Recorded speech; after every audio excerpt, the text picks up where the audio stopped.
have a bunch of my kids. I have a bunch of my kids here for our Christmas party.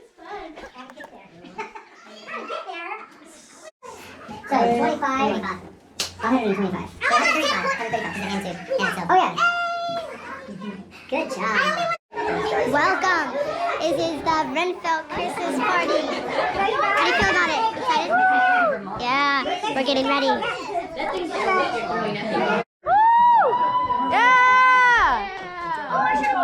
First up is my mom, Grandpa, Sam, and Steve. Okay, well, so family, thank you for all coming. Somebody Carrie provided me with some kind of a get-up for this party. Huh? I don't know what light you're talking about. Bob, the lights on the jacket. No, yeah, turn it on, Dad. I got you, Grandpa. Dad, show him how to do it again. Zach needs to teach Grandpa. Quit tickling me. All right, here I am. There he is. Grandpa. Okay, so here we are at our family party. Okay, you know the three kings, the wise men who travel? Yes. Those guys on camels out in the front yard, we're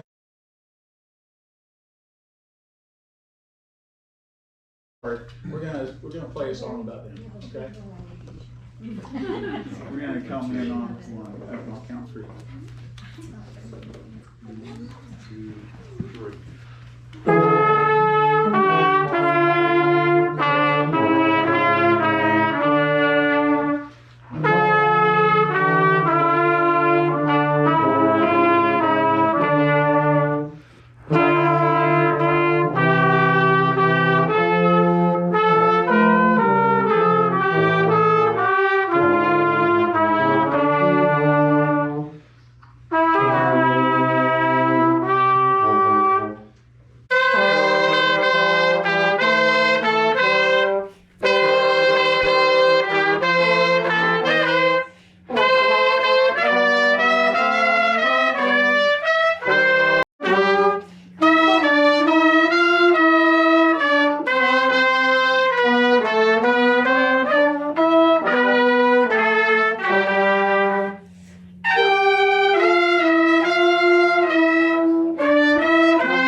All right, so when I was on my mission, I had a companion who was a magician.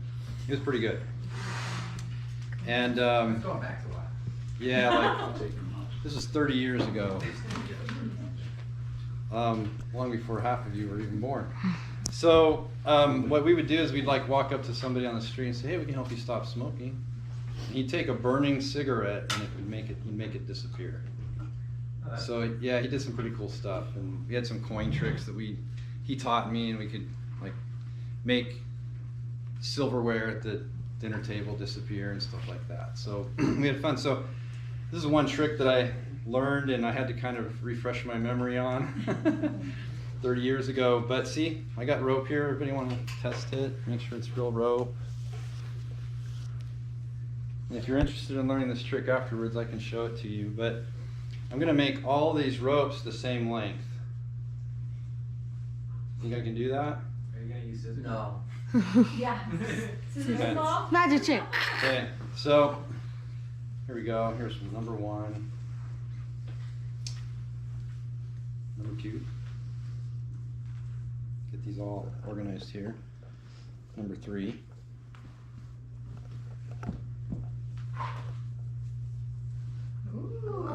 Wow. Okay. See, 1, 2, 3.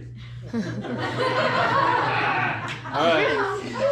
So now I gotta get it back because that wouldn't be natural to just leave them like that. So let's get them back. Actually, let me get this way.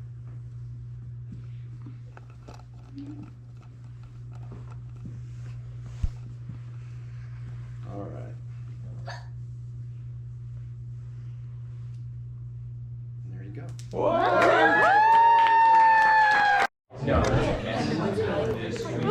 I'll give you a try on that coat later, okay?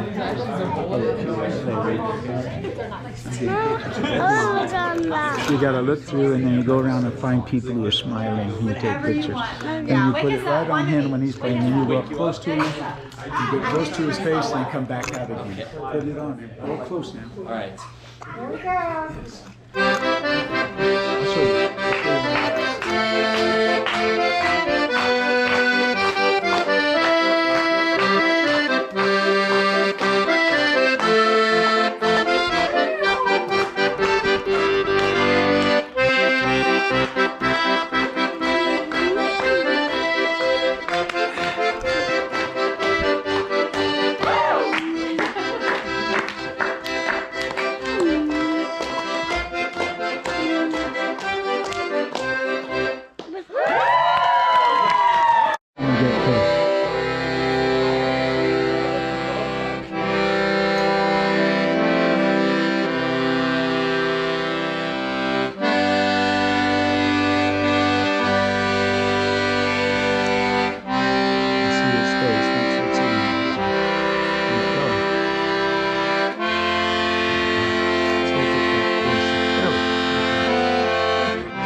He's several hours late, the skyline's growing dim, while others deck the halls, you dream of decking him. My choice in men has always been pathetic, I suppose. The guy who stole my credit cards, the guy who tried on my clothes. And so a row of self-help books line my bedroom shelf. But there's one rule those books forgot: never fall in love with an elf. His endless talk of Christmas Town will test your every nerve. But still he's kind of cute, I guess. Well, if you grade on a curve. And though you vowed you never sing, just look at yourself. You're halfway through a Christmas song. I'll never fall in love with an elf. The holidays will seem bittersweet when you're alone in your head. But how can one girl ever compete with the magic fat guy in a flying sled? Go ask 100 single girls from here to Philadelphia. They'll say it's as clear as day you're in for sleepless nights if you date a guy who has a thing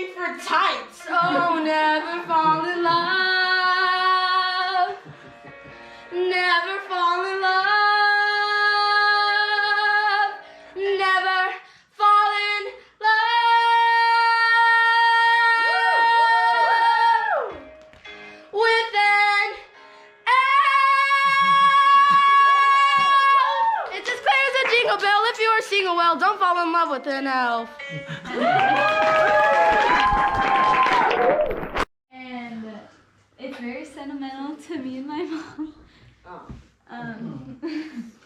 I kind of like rearranged 2 songs so that both can go into one. And it's Donna's favorite song. So.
And back, due to popular demand, we have Kimmy again.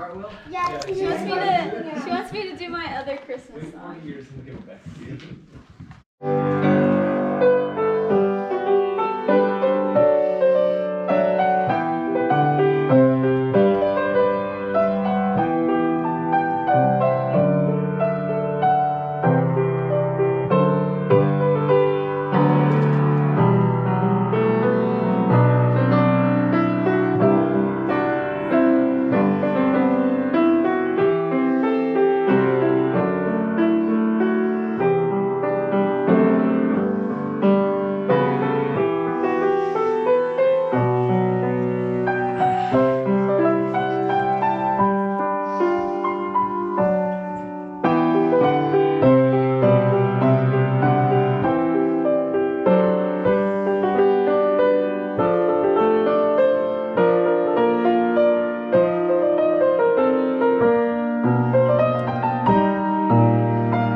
That's as sweet as any cake could be, that's for sure.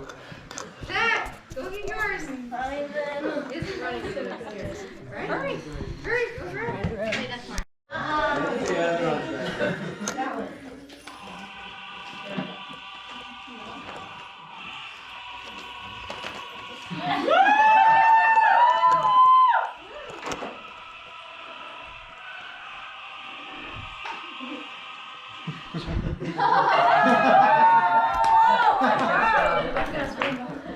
Talent. Alright.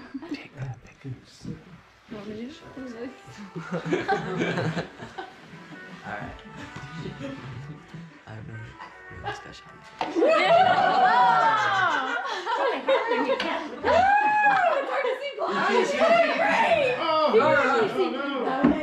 So tell them about YouTube. Fix this helmet. Is that 3D printed? Go ahead. This is 3D printed. Oh, wow. 3D printed. So are these. Oh. My friend 3D printed this for me, and my teacher 3D printed this for me. That's cool. Wow. This Human is part. 18, I think, Zach has put it all 18 together. pieces, and I put it all together. Is that heavy? That's heavy. There's foam in the helmet, and I can actually see you. Oh, and then he had painted. He painted all that on the outside. Oh, that's cool. That's cool. Good job.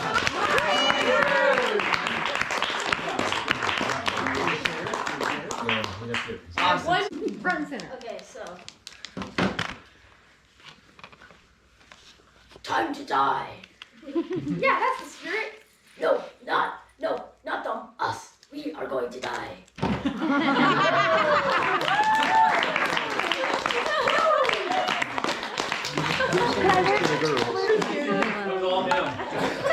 Give some of those up to the girls. Can I have this?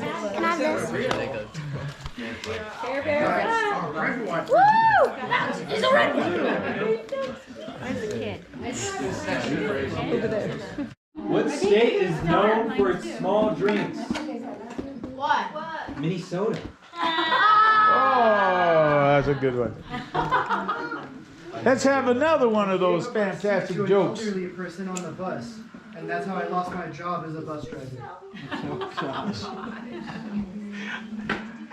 How'd you like that, folks? Let's have another one of those fantastic jokes. What's the difference between a well-dressed cyclist and a scruffy guy on a tricycle? What's scruffy? A tire. Tire. How do you get Pikachu?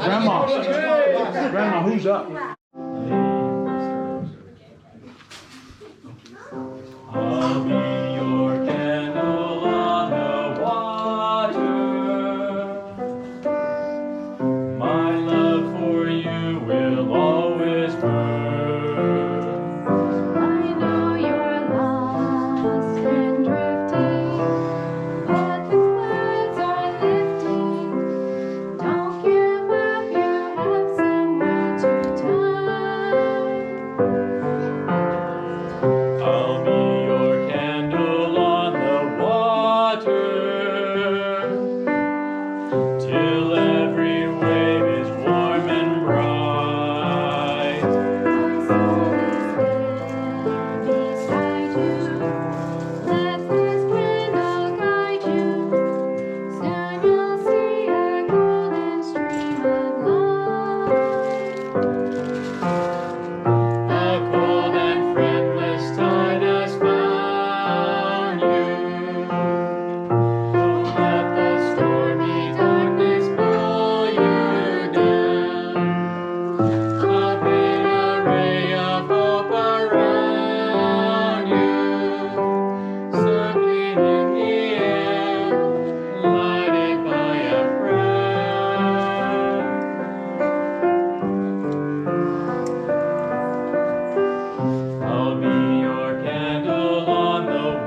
Great job. Thank you. You're so supportive of your parents. You're a big smiler.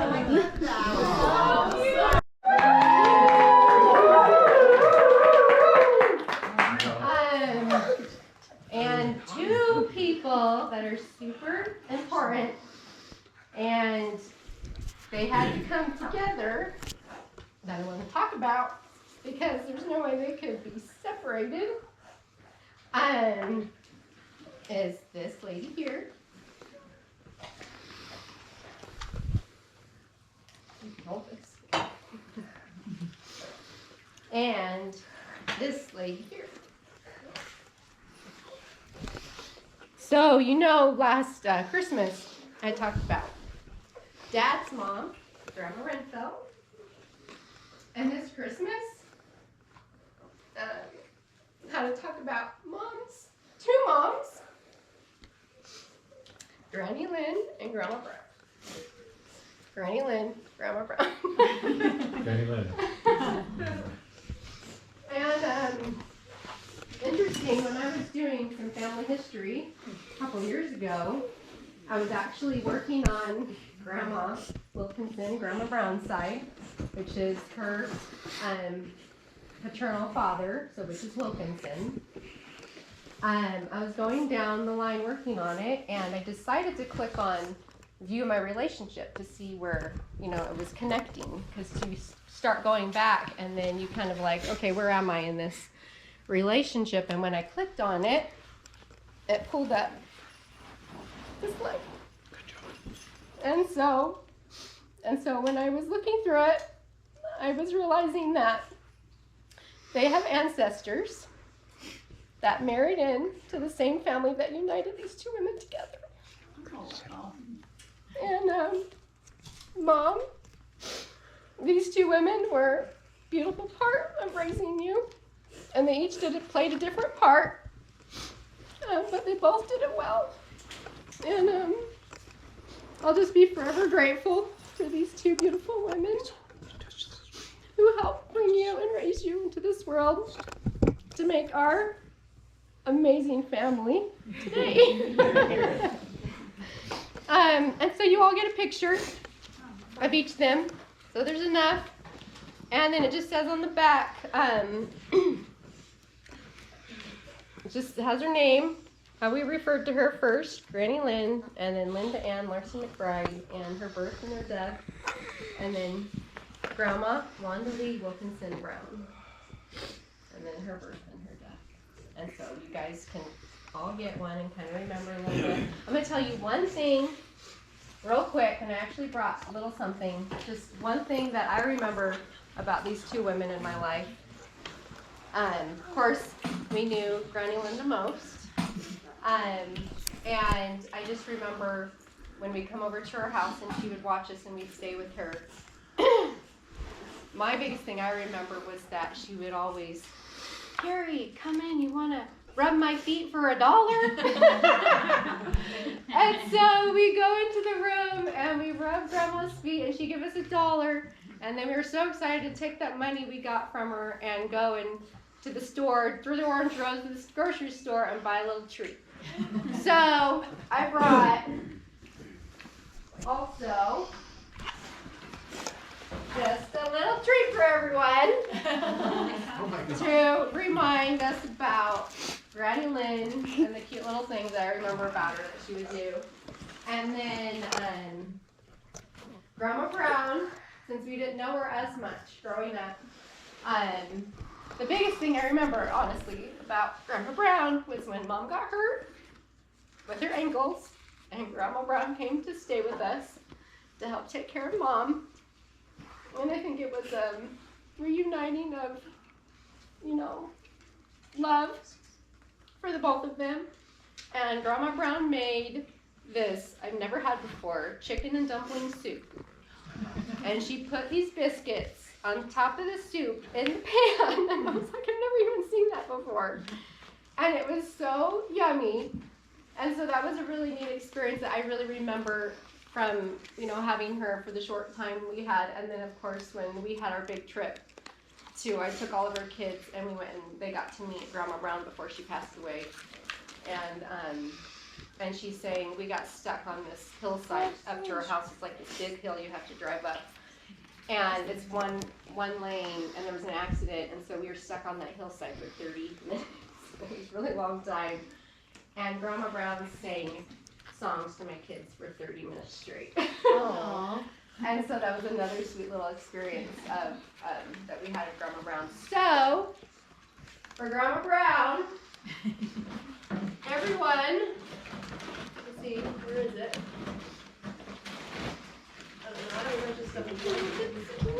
Oh, here it is.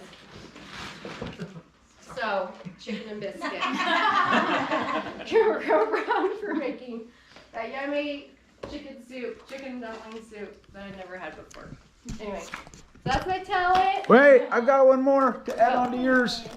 The girls know this song because they made it up about Granny Lynn and Papa Mac. It goes something like this. Maybe you can help me. Papa Mac, Granny Lynn, you're so young, full of fun. It's fun to stay the night, hair curled up just right. You're so fun, like chewing bubble gum. Wait, we have to start that one more time. Okay, let's All right, one more get time. Now Now that we're Trina, you lead us. You had it memorized. You might have the words better than the rest of us. Grandma made this song. Come on. Grandma made the song up. you do it really well. You were singing that one. I don't remember all of it. I don't remember all the. You're so fun, like chewing bubble gum. Hey, Dad, that's all I know, Dad. I forgot the part about the hair done up just right. how did that start? I don't know, curls out of sight. I don't know. Mom, you made it up, Debbie. You remember it? Daughters, you're so fun, like chewing bubble gum. Oh, see, she tree house out of sight. Tree house out of sight. There you go, see? Where are the words to that song? You haven't. That again? Do that. What's so special about Granny Lynn? Granny Lynn, she started the tradition of the singing and the talent shows and And she's And look, and the program. and also, and usually there was always a piano involved, which It's true. Oh, is still And it's her here. piano. come out with a song. Oh yeah, Play the song. I forgot about the song. Granny Lynn would play some really. Granny Lynn would play opera almost. Okay. To chase away any gloom. For Jesus, Lord Jesus, is in this very room. Oh, Mom sang that. I loved it. But she sang that to me all the time. But Grandma Brown did come, and she stayed how long with me, Mom? A month or so? Yeah. And she would hold me on the couch and sing that. Mom would sing that song to me too, so it's always kind of makes me kind of Grandma sang a lot of songs, I think some Pentecostal songs that I didn't know about Jesus. Okay. What's next? And what's our next surprise? You! This is my Tokens grandson. He's born on my birthday. This year, he started in August. Take a bow. And he wasn't excited to play. He said, no, I don't want to play yet. He says, when he saw. What do you say, Trav? Yes, yes. I love it. Okay, what song are you playing, Bub? I'm gonna play We Wish You a Merry Christmas.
Hey,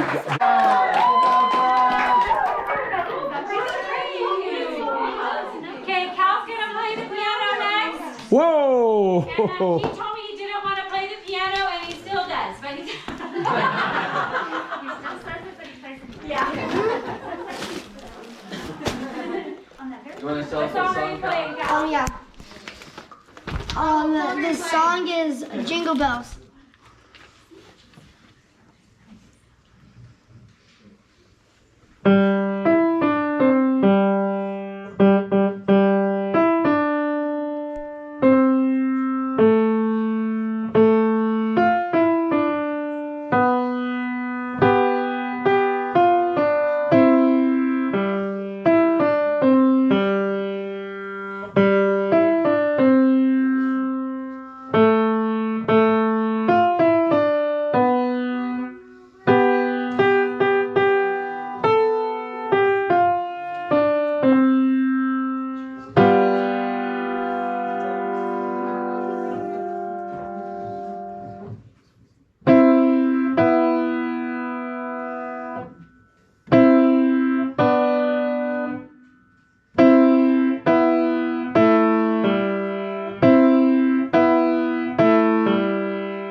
That was quite a showpiece right there. Think about, Cal.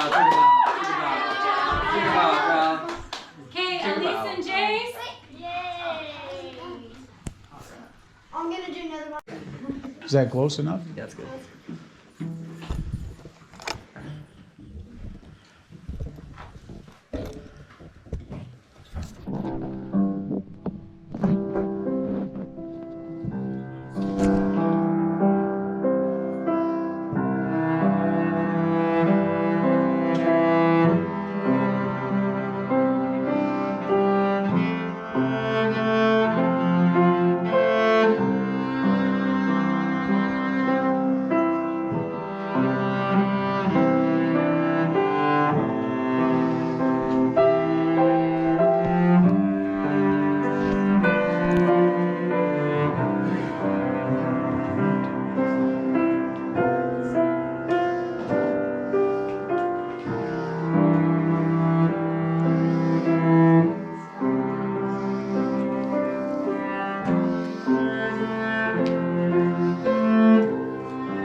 Oh yeah, Dean's been doing some study. He wants to tell you a little bit about some research and study he's been doing. I've been doing some research and on this topic, and this topic really boosts bonding, communication. It boosts actually your oxytocin, whatever that is. It actually reduces wrinkles. It actually strengthens muscles. And there's a whole lot more that this does. And I wanted to demonstrate that for you today. If I need a... Disc golf. You know what? You need a volunteer. Disc golf comes after this. But I wanted to ask Penny to come here for a second. Okay. Yay, let's hear it, Penny.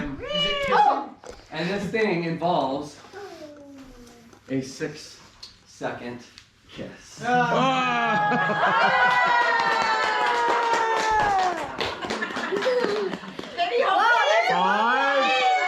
and a half, 5 3/4, That's longer. 5 7/8. Abs too, holding that. 6 seconds yet? So, and also for those that don't have a wonderful spouse like this, hugging works too. Hugging. So 20-second hug. So That's our talent.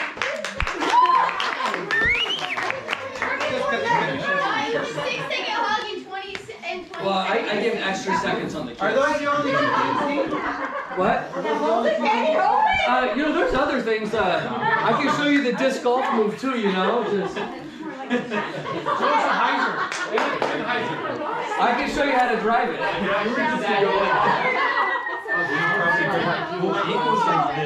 He's like sideways. All right. So, me and Cal one more talent. We call it balance. Oh, knee war? Oh. Made me think of knee war. Ow. Ow. Making it look easy. I don't think I made the whole thing.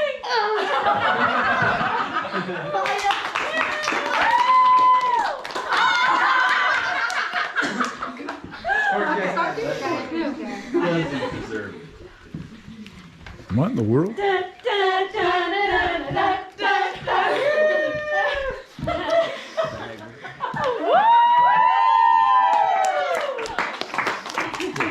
Joke.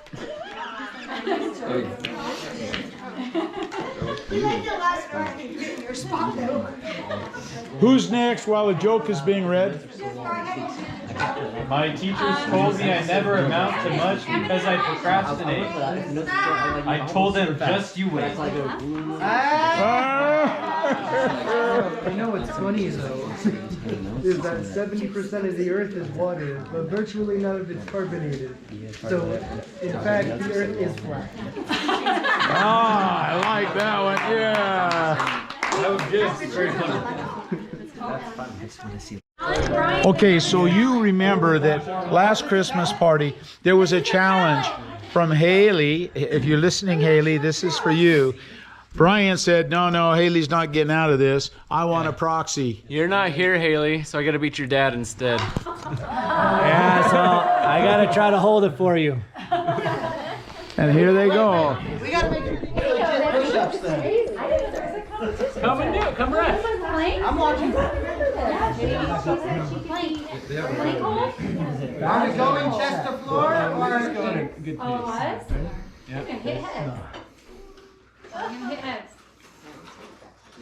You can hit heads. Ooh. Ooh. It's not gonna burn until it gets to 20. I know. Who's counting? Synchronized. These are, doesn't matter. They're doing the same. Who can do it? But I want to know how many they can do. Well, I can be here all day. the camera does not lie. 16, 17, 18, 19, 20. Oh, somebody's not going down as far as the other one. 23. Oh, 24. Brian's not smiling anymore. Ammon's not touching his chest. You gotta touch your chest. Bryant has to go up, but he's not bending. Yeah, he's not going all the way straight. Hey, but Okay, no one's broke yet. No one's touched their knees. 5 minutes.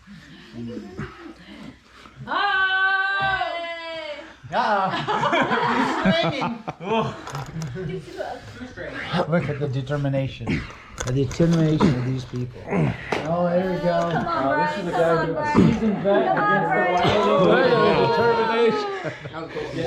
Their arms are gonna burn. Come on, Brian. Ammon's got more right now. Yeah, he did. Let's go, Brian. 120. 200. The old uncle has to win. I don't focus on numbers anymore. I focus on trying to It's over!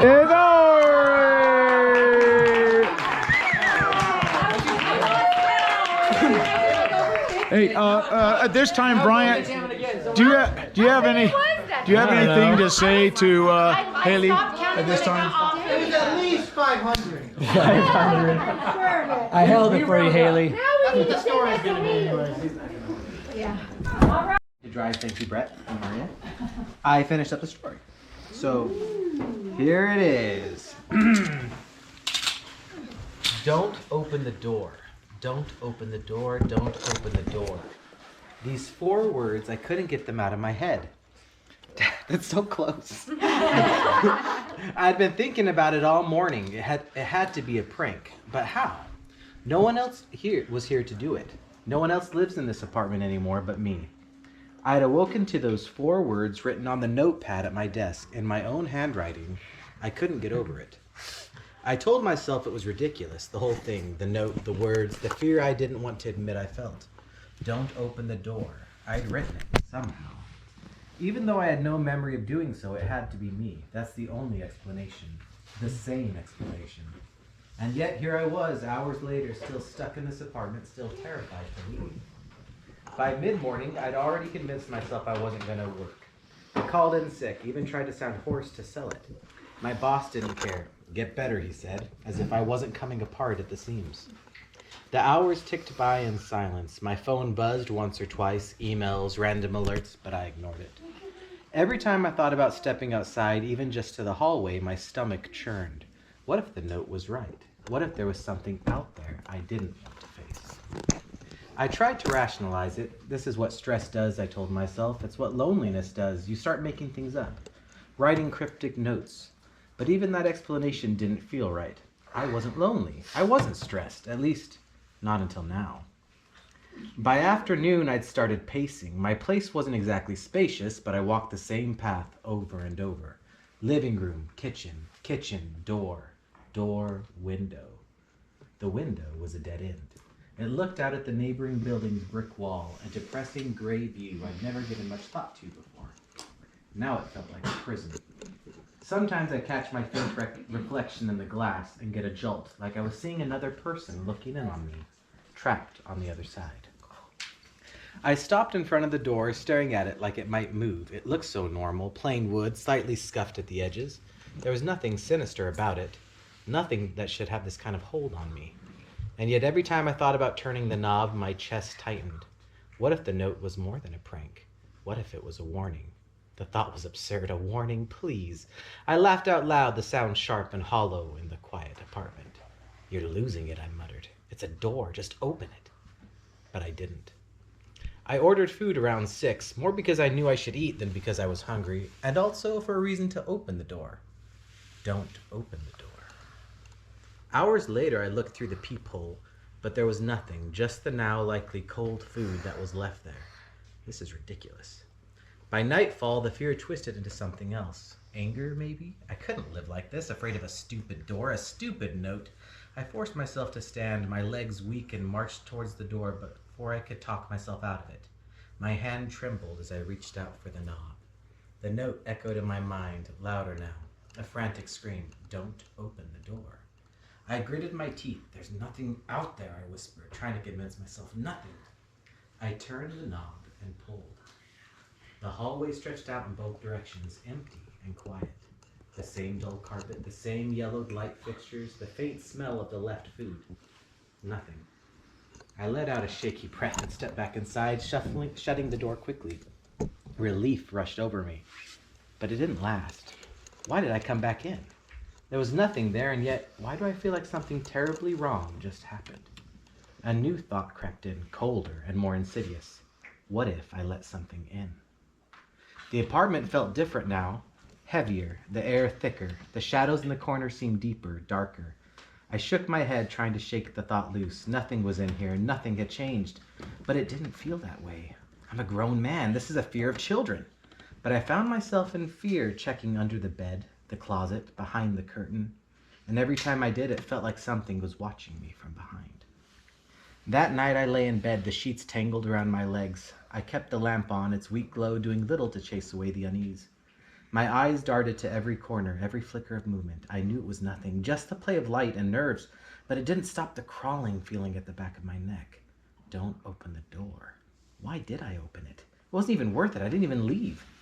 I woke up 3 times, heart racing, certain something was in the room with me. The 3rd time, I couldn't move. My chest felt crushed, my arms pinned to my sides. I strained against the invisible weight, my breathing shallow and panicked. The shadows near the closet seemed to shift, like something was watching me, waiting.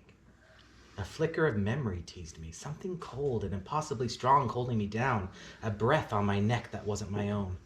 When the pressure finally lifted, I sat up, gasping, drenched in sweat. The room was still, but the feeling of being watched lingered, prickling my skin. I cried then, I admit it, and stayed awake for hours, afraid to close my eyes again. Eventually, exhaustion won. I slipped into a restless sleep, the room blurring into darkness. When I woke, the sun was filtering through the window. For a moment, everything felt normal. The fear seemed almost laughable in the daylight. Almost. But as I glanced at the window, I swore I saw a faint reflection again, like someone was standing directly behind me. And then I saw it.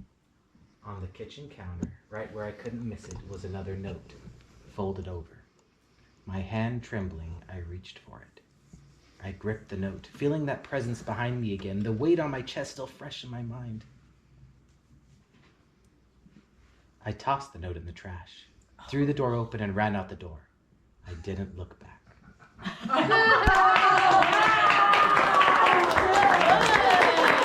Is that the preface? You can't know. He didn't look for it. You gotta dig in the trash can. He decided to run. What happened to the food outside the door? Who ate the food? There you go. Sounds like it started. Have a talent to share with us? Our boys do in proxy of us. All right. For the talent, I'm gonna do a cartwheel. It sounded like a. Sounds exciting. Yeah. Okay, back up. I don't know, Gina. I don't know.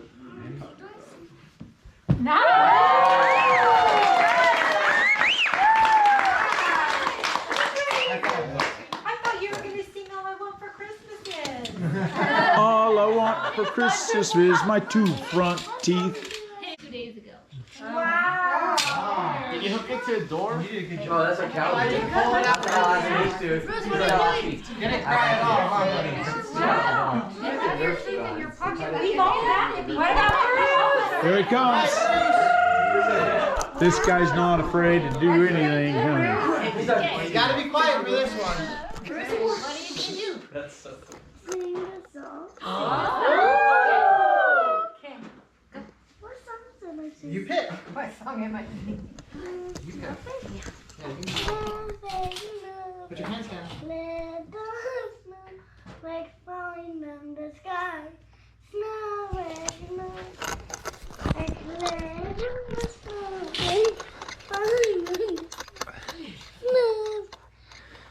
Falling, falling, falling, falling, falling, falling, falling, falling on my head. Snowflakes, snowflakes, let us. Snowflakes falling from the sky. Snowflakes, little snowflakes falling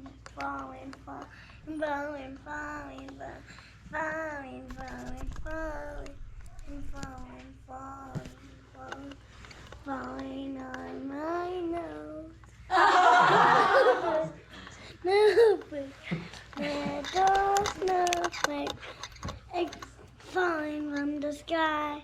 Snowflake, snowflake, little snowflake, falling, falling, falling, falling, falling on my hands.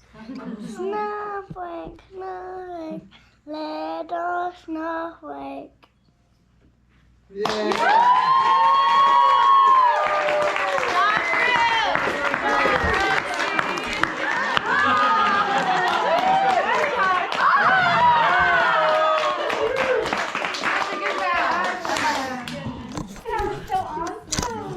Hey, Mom! Okay. I'm going to turn right here. Best for the last. Squat. Oh, go ahead.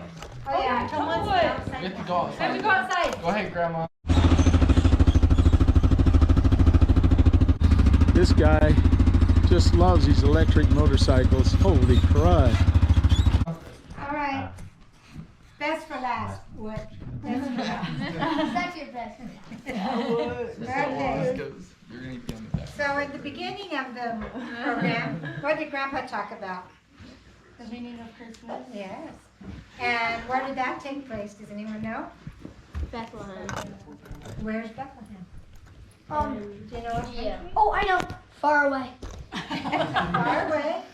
Really? Can somebody help him out? In Judea. Israel. All right, very good, both of you, very good. Okay, so do you know what happened in the Americas when that happened?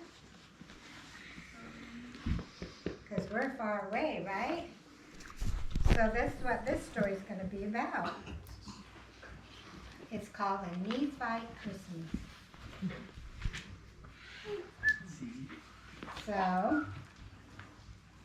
So that's where we live, where the Nephites live, right? In the Americas. We live in North America, and there's also what? South America. So they were either in South or North America, we're not sure. Okay. And this book, you're going to hear a little familiar rhyme that they put words to describe that. 'Twas the night before Christmas, and all through the land. Oops.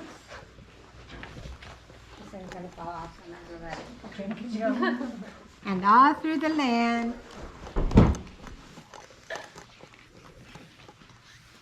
The wicked were threatening, the time was at hand. For Samuel the prophet said the sign would soon come, but wait had just gotten too long for some. They were waiting and waiting for a sign of when Jesus was going to be born. And it didn't come, it didn't come. And other people said, watch out if it doesn't come. The believers who thought it would come all hoped it would come any day for the sign to appear, so they continued to pray. Through many great miracles had already occurred, the unbelievers continued to doubt Samuel's word.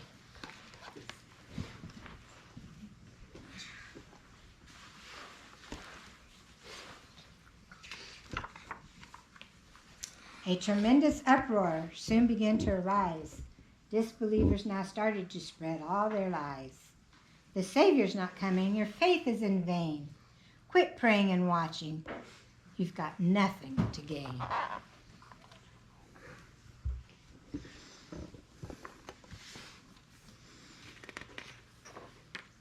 But the believers did watch with incredible faith, for they believed the words that Samuel had saith. You must wait for the day and the night that are one, a night without darkness, with no setting sun.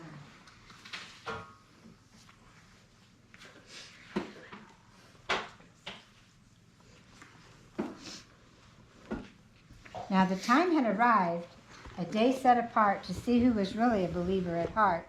The wicked said all the believers would die if the sign didn't come when the evening was nigh.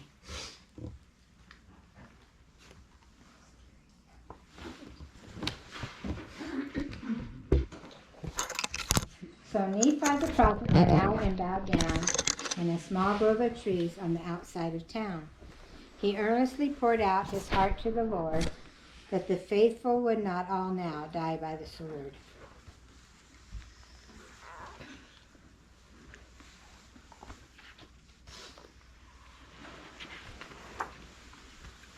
And the Lord who listens and answers our prayers comforted the prophet and calmed all his fears. Son, lift up your head and be of good cheer, for the time is at hand, and the sign is so near.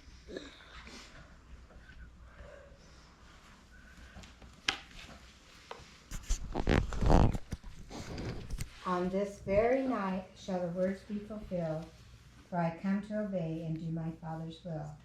For of Mary tomorrow I shall be born in Bethlehem of Judea, that first Christmas morn.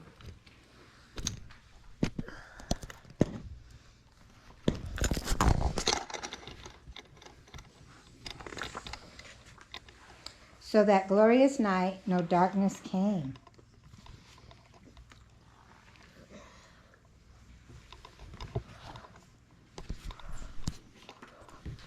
The faithful were saved and the others ashamed. There had been many who didn't believe, but now they fell to earth and they had been deceived.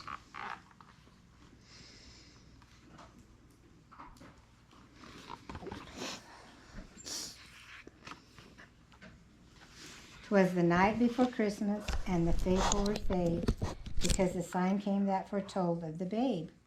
Asleep in a manger, wrapped in a shawl, the Savior had prophesied, come to save all."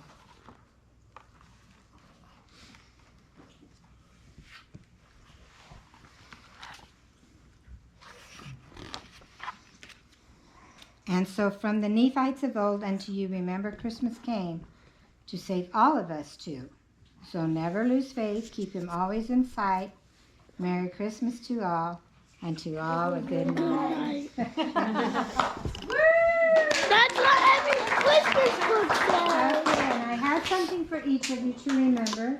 And you can put something on your tree at home. And if your moms want to put your name on the back of it, they can. But this is what each of you will get, all my grandkids. Wow. And Oh my goodness. That is a cute one. so every one of my grandchildren can get one. What? The best ornament my kids have ever gotten. What picture? That was my Halloween costume. Where'd you find that? Halloween costume. You can put that, which is their. I have a lot of children now. My family grew. So, are we ready? Okay, So- nobody, I'm going to give you your present and you can't open it. Okay. Can't open it. Did you take that away from Cal? What a guy.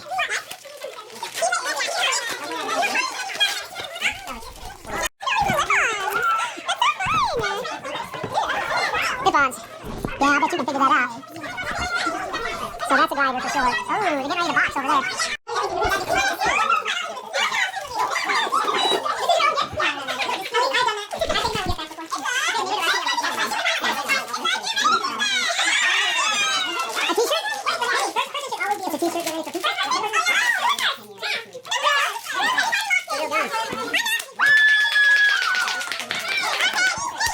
They're having fun. Yeah.